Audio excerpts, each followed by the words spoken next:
So, a very good morning and warm welcome to all of you. Uh, Today is our second session of C++. So, let me recall you that what we have studied in the last session. So, we have discussed what is C++, how it is different from C language, what are the new features which is added in C++. We have also discussed that almost all of the features of C has been used in C++ also. So we have compared C, C++.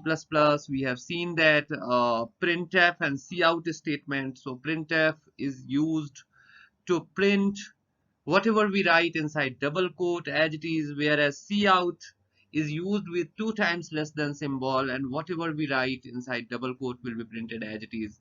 So we have also seen about namespace. So if you are going to use ANSI C++ compiler, you need to use namespace. So namespace is what? It's a collection of classes, similar files. So we have also discussed about using keywords. So once you have used a using keyword in your program, you do not need to write namespace with every cout statement. So what was the syntax of using namespace? So using namespace and then std. So rest all of the things what we were using in C is very similar in C++ also. So uh, every statement gets terminated with semicolon. Here is also a main function like C programming. Main is entry and exit point of any program. So everything is remain same like C language. You do not need to bother about too much.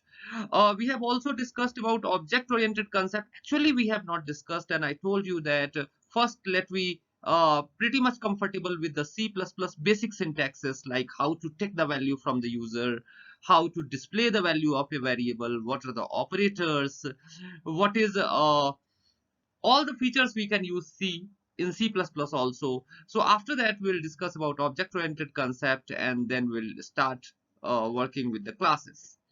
So let me introduce data types in C++. So C++ support 3 kinds of data type like C. So there was 3 data types in C also: primitive, derive, and user defined data type. In C++, there is also the same data type, and if you will see, you will find only one thing different here in user defined data type, that is class. So in primary data type you are looking int, float, char, and void, very similar to C language. In user defined data type, structure, union, enumeration, these 3 were present in C language also, and in C++ one more user defined data type have been added, that is class. We'll discuss it in detail. So class is a very important topic. In last session I have told you that C++ was earlier known as C with classes. So think about the importance of class concept. So the majorly in C++ we are going to learn about class concept. So we'll discuss a lot about class in the next upcoming sessions. So what about derived class, derived data type? So array, function, and pointer you have already discussed. Here is one more derived data type, reference. So we'll discuss about reference in upcoming session. So you can create variable in C++ also. So that is very similar to C, how to create what is a variable. If I'm going to discuss about a variable is a named memory location where actual value is going to be stored.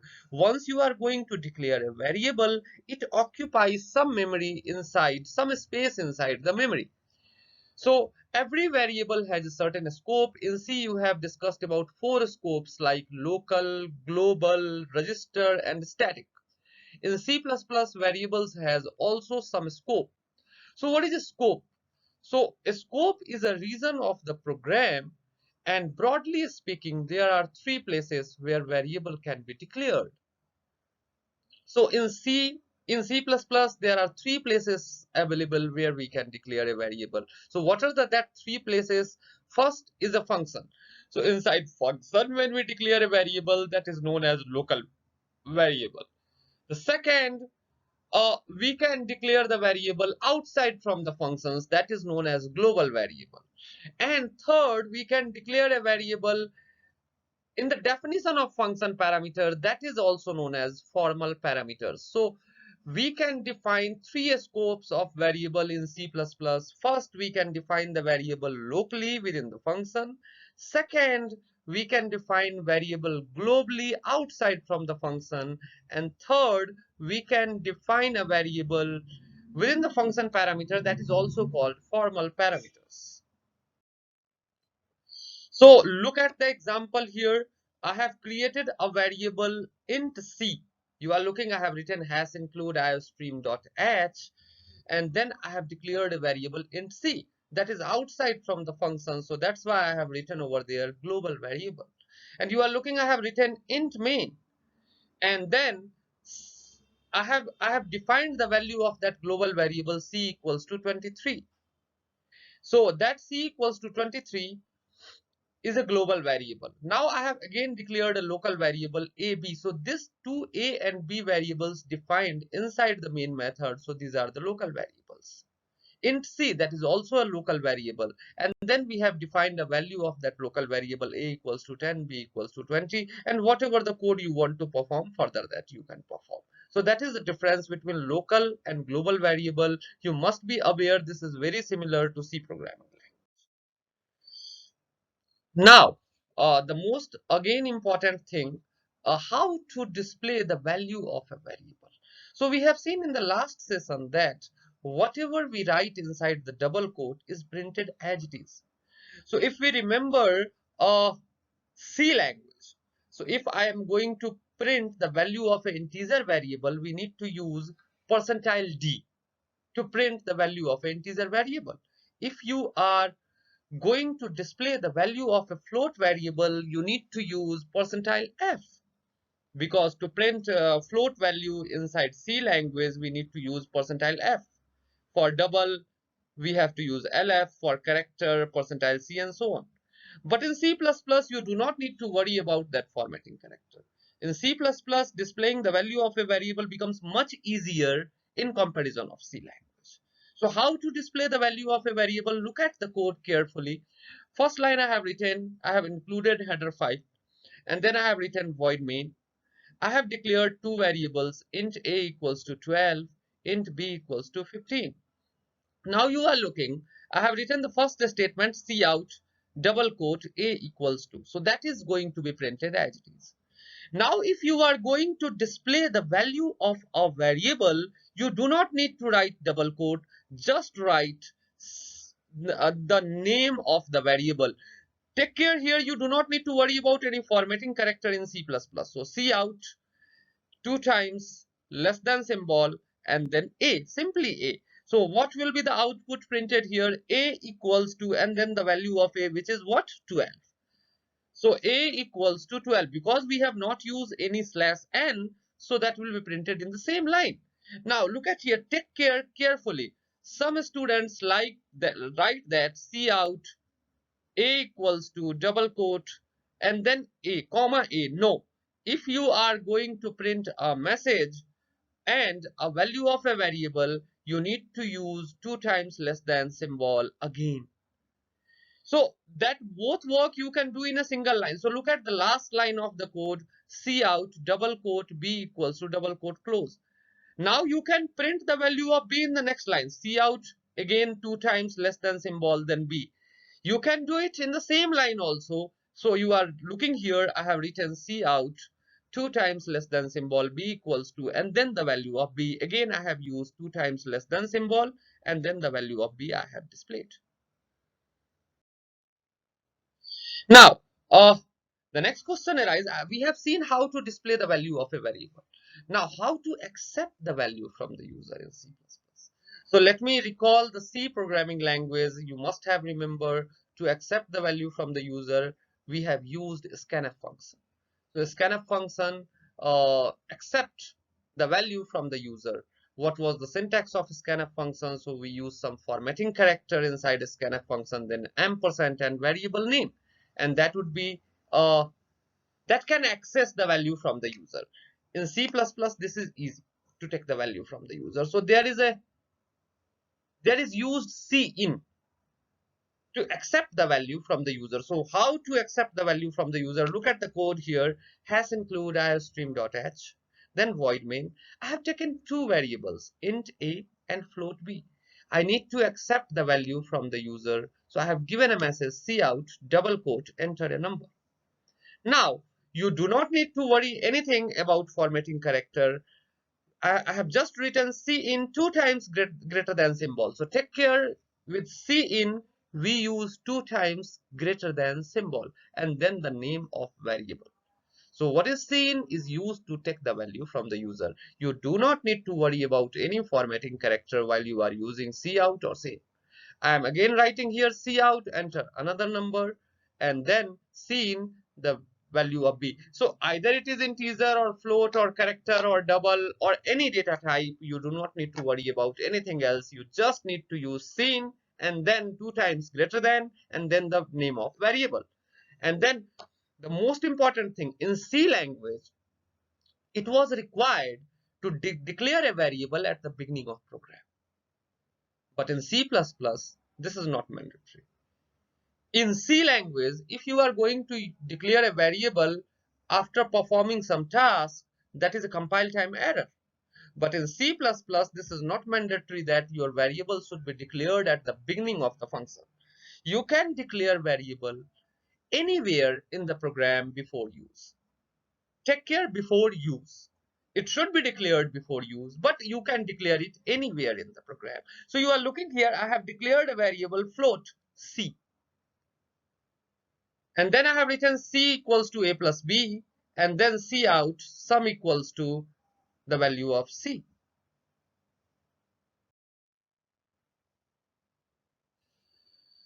So again, let's discuss about performing output.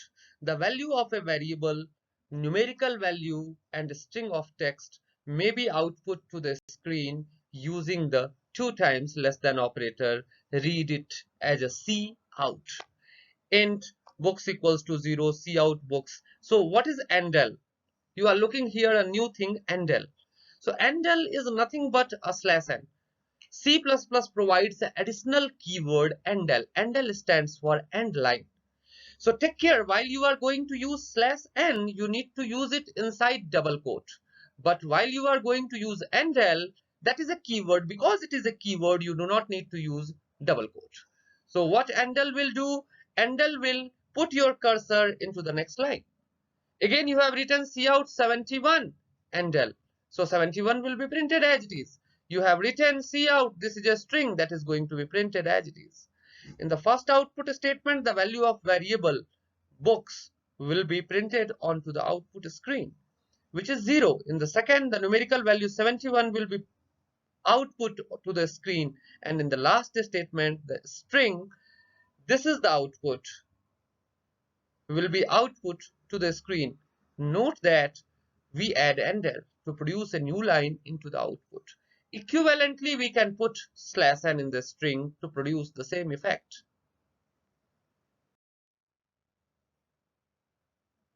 So that will be the output of previous code. If we omit the endl statement, what will happen? That will come into the same line.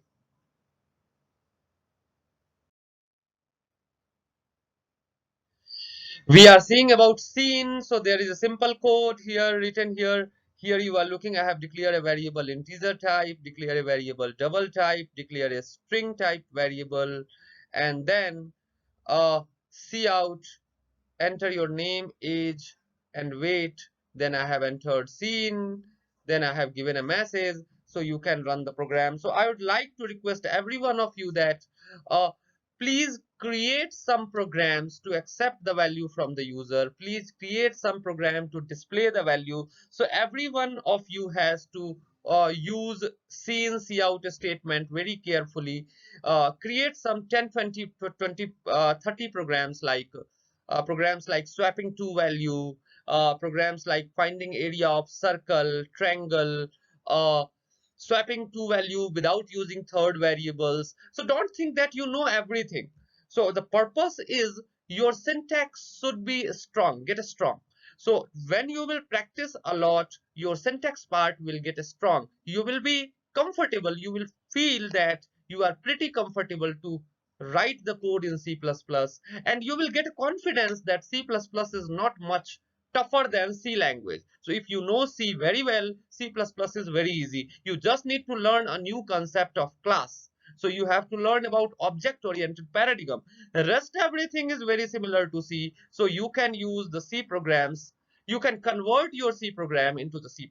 So I would like to request every one of you that please write 20, 25, 30 programs. You can use online compiler to writing a program in C++. So you can go write on Google that online C++ compiler. You will get it a compiler. Write some codes. You will find yourself familiar with C++. There are some identifiers and reserve words. So what is identifier? Again, you must have aware about identifier and reserve words in C language. An identifier is any symbol name that refer to something in a program. For example, variable names are identifiers. Identifier is a set of characters consisting of letter, digit, underscore that doesn't begin with a digit. C++ is a case-sensitive language like C language, which means lowercase and uppercase letter are different. So A1 and A1 are two different identifiers. Identifiers can contain numbers but cannot begin with a number. In addition, they cannot contain any punctuation character other than underscore. So like in C language also you cannot use anything else except underscore. Also, you cannot use any of the keyword of the language such as int, double, if, try, private, long, return. These all are the keywords, and you cannot create keyword as a variable as an identifier. So take care about it. So what you need to do after the session, you need to create some programs, practice it, and if you are facing any issue, we have a doubt session, and then I'll try to solve doubt of every one of you. So all the best and create some code in C++, and I wish that you all should be very much find yourself comfortable in writing a program in C++. Thank you very much.